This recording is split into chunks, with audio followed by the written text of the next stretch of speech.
She told me that she was so angry that she didn't know what to do with life anymore. She lashed out at other people with anger.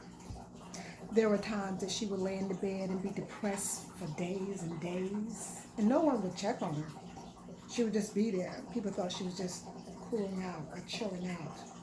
She prayed, and she prayed, and she bargained with the Most High for this thing not to be true with the loss. She even said that there were times that she accepted it. She accepted the reality of her not having this loved one in her life any longer. But most of all, she said, she could no longer listen to the music that they once shared together or loved together or listened to together. You know, she said that they really loved Coltrane, John Coltrane, kind of blue, and my favorite things. She said that one of their favorites was Donna Summers' Spring Affair.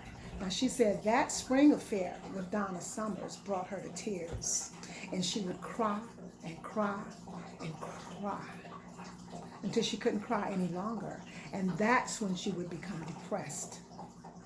So she said to herself one day as she was listening to the music and couldn't cry anymore, couldn't hardly breathe because she was so stopped up from all the mucus and the blowing of the nose and the tears coming out. She said to herself, you know what? I'm going to put away the music that makes me sad. I'm going to put away Coltrane. I'm going to put away Donna Summers. I'm going to take that picture off the wall that every time I see it, it brings me down to my knees and makes me cry. I'm going to get rid of all the things that makes me sad because I'm not strong enough to handle it right now. She told me this. Okay, she's telling herself this. I'm like, okay, I'm listening. Okay, listen to her. Listen to her, knowing what to do. After all these years, 40 plus years, she's finally arriving to a space, a place within herself to understand that sometimes you gotta get rid of the past, whether it's music, whether it's something tangible, most of all the thoughts.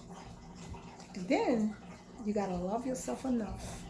This is what I told her. I said, listen, you gotta love yourself enough to know what to do when those things start creeping in, because they're going to creep in again. I told her they're going to creep in again, but that's the time that you take out your little shawl of peace, love, and light, and just kind of know that you're covered. You're covered. Don't worry about anything else. You're covered. Just let it go. Because with the white, you have that opportunity, young lady, to start over again. Don't mix it up with anything else. Don't mix it up with the fire from the anger. Okay? Or the sadness from the depression. You don't have to bargain. You got this. That's what I told her. Just take a deep breath and see the beauty that you shared. She said to me, "Did you want to know something, Lady Law?" She said, this person is not dead physically, mentally or spiritually. They're still alive. They're still living. And I just loved him, she said. I just loved him so much. I thought he was the love of my life. I thought he was my soulmate. I said, you think about what you just said. Your soulmate. Think about that. And think about the love of your life. Who's really the love of your life?